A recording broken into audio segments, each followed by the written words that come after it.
Bonjour à tous, bienvenue dans le 12e arrondissement de Paris. Ici, on est devant le MMA Factory, l'un des deux centres où l'on pratique ce sport qui fait polémique en France.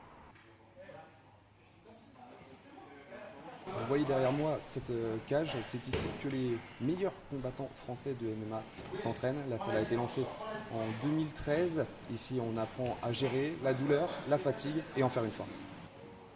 Oui, exactement ça. Et ça tourne. J'ai le droit de me relever à tout moment. Si je me relève, quand on recommence au sol, c'est moi qui suis au-dessus. Est-ce que ça va, c'est clair pour tout le monde?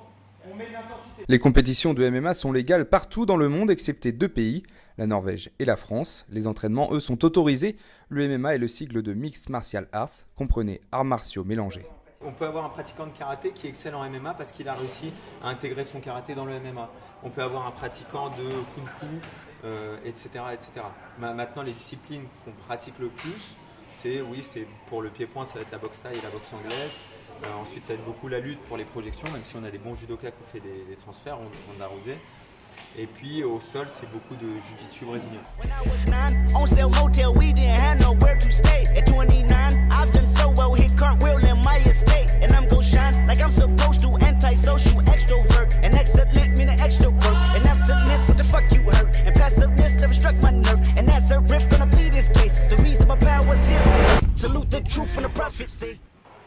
Trajectoire directe sur le point avant, trajectoire directe au corps avec le point arrière, trajectoire circulaire à la tête avec le point avant. Ça permet de créer de l'incertitude.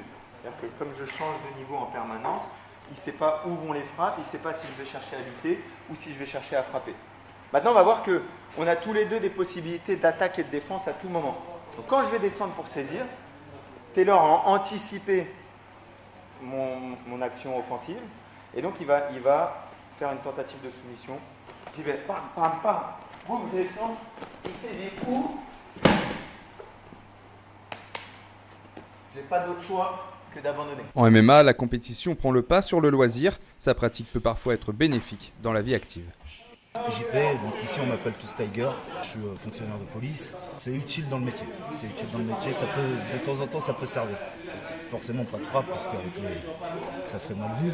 Pour maîtriser quelqu'un au sol, je me sentirais plus à l'aise que quelqu'un qui n'a pas l'habitude de pratiquer du JJB ou du grappling ou du MMA. Les combattants du MMA Factory partagent des mêmes valeurs, le respect et le goût de l'effort, quitte à dépasser ses limites au maximum. Bon là t'es allé jusqu'au bout là.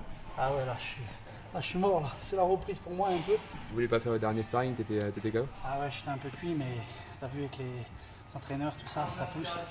Et puis franchement, ils ont bien fait parce que j'arrive à tenir jusqu'au bout. Dans la discipline, la France compte des champions qui sillonnent le monde pour combattre. Depuis plus de 20 ans, des combattants s'entraînent au MMA pour atteindre parfois l'élite, l'UFC, qu'a connu Taylor Lapillule.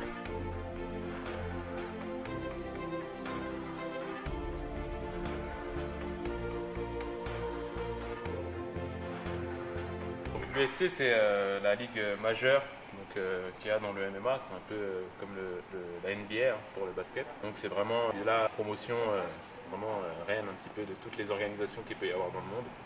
Donc c'est celle où il y a le plus gros show, il y a les plus gros talents. More dangerous.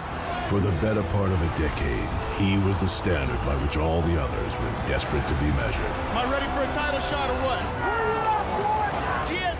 À l'étranger, il y a les frappes au sol, ce qu'il n'y a pas en France. Qu'est-ce que tu en penses de ça? Bah ça change tout en fait, c'est pas le même sport. Il vient chercher loin avec les doigts. En séance intensive d'entraînement comme en compétition, le corps du combattant est mis à rude épreuve. En MMA, le suivi médical est primordial. Avant de combattre, on doit passer une batterie de tests médicaux. Quand on arrive sur place pour l'événement, on voit des médecins à qui on remet ces tests médicaux qui nous auscultent une fois de plus.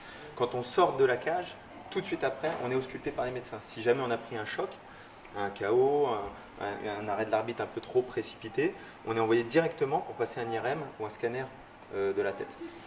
C'est des choses qu'on ne voit pas dans d'autres sports. Vous l'aurez compris, la situation du MMA est toujours compliquée. Les 600 combattants ici qui viennent régulièrement à cette salle attendent qu'une chose, que le sport soit légiféré.